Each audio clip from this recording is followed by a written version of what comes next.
pretty energetic.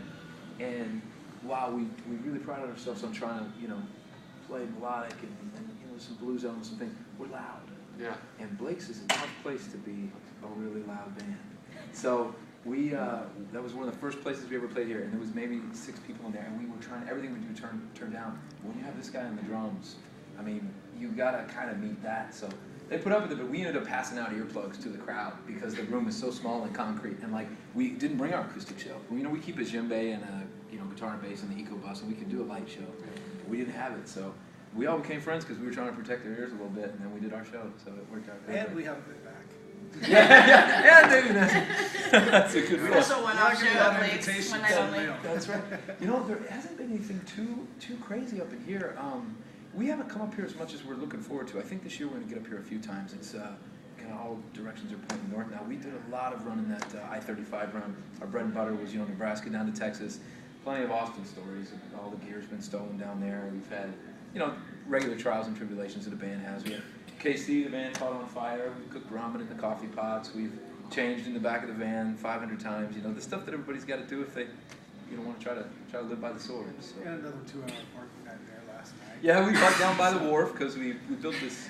We we call it the eco bus. It's basically almost like a van chassis with an old bread truck on it, but it's completely fan funded. So not only did some people throw in some money, but we found some carpenters and people to help us out. So it's really cool inside. They have it all kind of matched around our little red stuff, with the red velvet cushions and bumps. Is this like a Kickstarter, or was this just? This was informal? Indiegogo.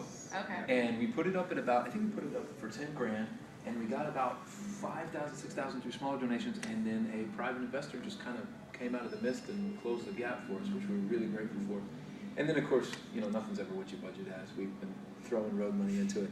But it's going good. The problem is that hotels, when they say oversize up here, they don't, oversize means any truck or van. It doesn't mean us.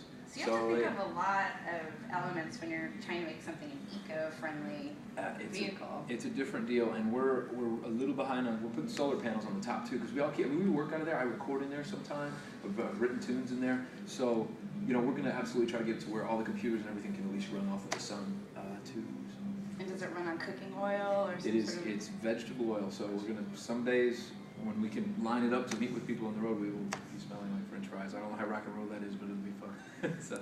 Do you partner up with restaurants to get their oil? Yes, we've talked to some people, and we make some stops. The thing is, we're hoping maybe to try to pull somebody in, a national sponsor that kind of shares the same green values and stuff too. So. That's something you've been really kind of amazing at, is the very creative sponsorships that mean something to you, rather than like, hey, let's get X snap on food Pepsi or yeah. Well, no, I appreciate that very much. We're necessity is the mother of invention. As we saw the CD sales kind of go away over the years. Now we have dolls and bobblehead, our little red logo, Play So Good You Make a Devil Cry. We have non-animal tested lip balm and shot glasses. I mean, that truck is half full of, compartments of, it's like an ice cream, store, sell to the kids after the show. So, it was kind of a logical thing to also pick some sponsors too, because then, then hopefully we won't have to push our merch quite as hard, So one thing that kind of caught my attention was the, speaking about financial literacy for young people. It seems like a stretch, doesn't it? I think people don't think that banks and rock bands would have much to do with each other, and I get that. But what we do is we play about a 20-minute set, and we play as loud and proud as we can, because music makes the medicine go down. They're not going to listen to us if we don't give them some rock and roll first. We're kind of like Trojan horses too, in that we kind of dress like them and look like them, but our message is very much to go slow and steady. And actually, the most rock and roll thing in the world is having freedom.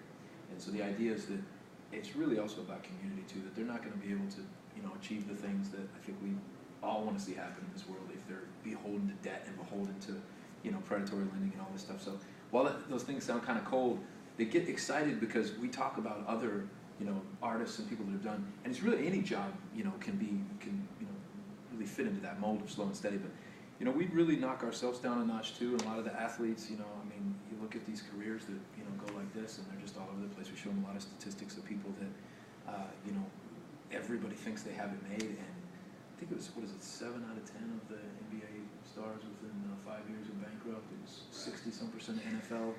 It's staggering. Yeah. Because I saw that on 30 for 30 on Definitely. ESPN. Oh, really? Oh yeah, they had a whole documentary about how athletes would get rich, and then right after their careers are over, go completely bankrupt. Expenses rise to meet income every time. And these rockers are just as bad too. But it seems like you've keyed in on the fact that the money to be made is in performing live rather than, you know, and if you're recording, that's sort of the promotion for the live show, right? The CD's the loss leader, absolutely.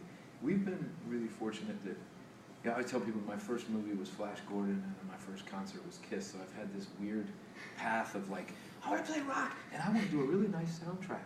So we always cut this kind of these B-sides and things, and we eventually started a publishing company a few years back, and I've been pushing that. So we actually do well on the licensing side now. That's starting to help. So we've got some really neat film and TV placements. But you're exactly right. I mean, it's in entertaining, the ticket sales, and the dolls. Do you sometimes and the feel toy like you're business. spending more time like with the marketing end of stuff All than that, the I think creative end of any entrepreneur has to feel that way. Like the thing that you love is, as you're getting the business off the ground, I think becomes a smaller and smaller portion of your day. So we just try to look at it like, let's make sure if we only have 30 minutes, which we're grateful for the 30 minutes here, believe me, but, or if we have, in the Midwest somewhere out where the buses don't run, we have 3 hours, let's put everything we have into that because we're probably going to have, 3 days of straight promoting. So we just try to look at those as the little golden moments that the other things are kind of fighting for. just kind of stuff. I like to start it every few minutes in Sure. case one file goes down. Well, with me,